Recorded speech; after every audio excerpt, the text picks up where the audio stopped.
good morning, and welcome to episode number 330 of Simple Flying Live. With me, Shashank Nigam, your host and the CEO of Simple Flying.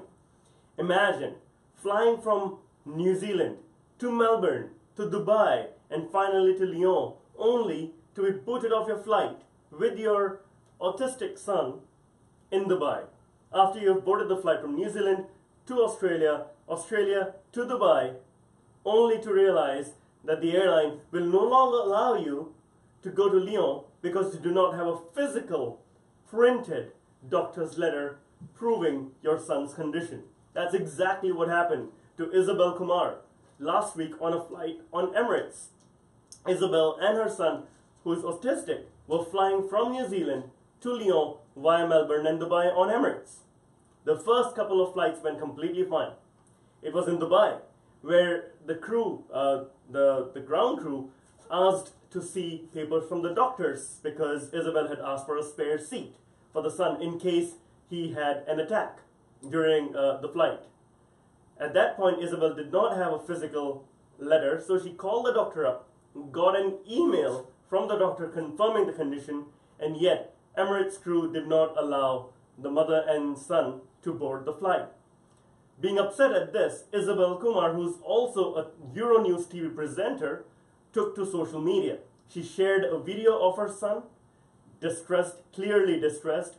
She shared tweets about how Emirates were dealing with the situation, or rather not dealing with the situation, because they were being put on a flight 24 hours later to Geneva and then having to bus down to Lyon from there. And this really not working out, and how this was distressing the son even more given the condition he was in. Overall, over the week, Isabel, if you go to Google, has 2,200 mentions on Google for the story and 157 articles written about it, including TV news interviews. Now, this is a situation that airlines train for all the time. These are just exceptional conditions, from wheelchair passengers to passengers without full abilities. How do you deal with them?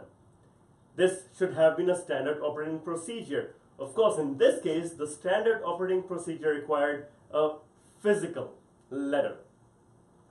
The physical letter was not there with Isabel, and that's why she produced an email letter. Unfortunately, that was not part of the standard operating procedure, and that's why the crew booted off the kid. Two things surprised me. One, why did this happen in Dubai and not in New Zealand or in Melbourne, where the kid was coming from? Second, the crew, the ground crew, should have had some flexibility that they need not attach a physical letter, but a printout of the email or a screenshot of the email from the doctor. That should have sufficed. This is what brings me to empowerment. Crew needs to be empowered, especially on outstations, not just at hubs, to take decisions in such situations. Jet2, the UK leisure carrier, suffered a similar situation just last week, in fact, but dealt with it very differently. A kid, again, was requiring a medical certificate. They did not have it, and it took 2 hours to put the kid back on the flight. But because he was called disabled, on the counter, the kid was distressed. For this inconvenience, Jet2 apologized immediately. They gave a £300 voucher for Jet2 future flights and an airport tour to the parents and the kid, just trying to make up for the situation. Emirates, on the other hand, I think took too long to come up with an apology, and that's where the airlines have been quick. They were quick previously in crisis communications, but maybe this situation was not escalated or somehow slipped through the cracks, but it should not happen.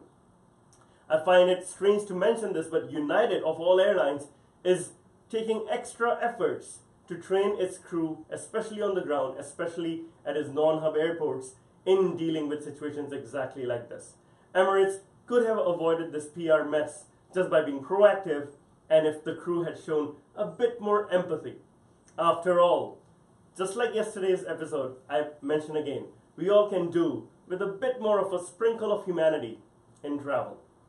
That's all that's needed. Empathy and humanity. Why do we need to stick to standard operating procedures? Stuff to think about.